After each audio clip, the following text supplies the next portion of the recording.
নির্বাচন বানচালে ষড়যন্ত্র চলছে বলে শঙ্কা প্রকাশ করেছেন বিএনপির ভারপ্রাপ্ত চেয়ারম্যান তারেক রহমান।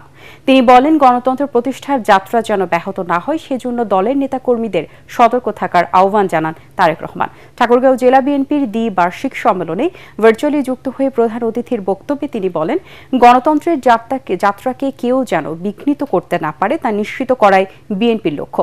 আগামী নির্বাচন সহজ হবে না উল্লেখ করে তারেক রহমান বলেন, মানুষের গণতান্ত্রিক অধিকার পুনঃপ্রতিষ্ঠিত না হওয়া পর্যন্ত বিএনপির আন্দোলন থামবে না। এ সময় কোনো অপশক্তি যাতে নির্বাচনের পথে বাধা হতে না পারে তা নিশ্চিতে নেতাকর্মীদের একজোট থাকার আহ্বান জানান বিএনপি মহাসচিব মির্জা ফখরুল ইসলাম আলমগীর।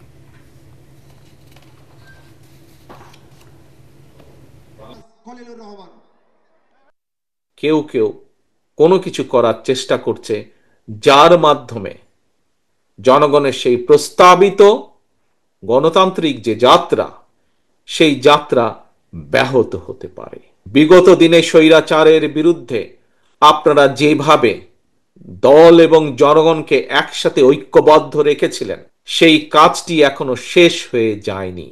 এই কাজটি আমাদেরকে অব্যাহত রাখতে হবে। বাংলাদেশের সবচেয়ে বৃহৎ রাজনৈতিক দল হিসেবে আমাদের উপরে এর দায়িত্ব। গণতন্ত্রের প্রতি যে কোনো হুমকিকে আমরা মোকাবেলা করব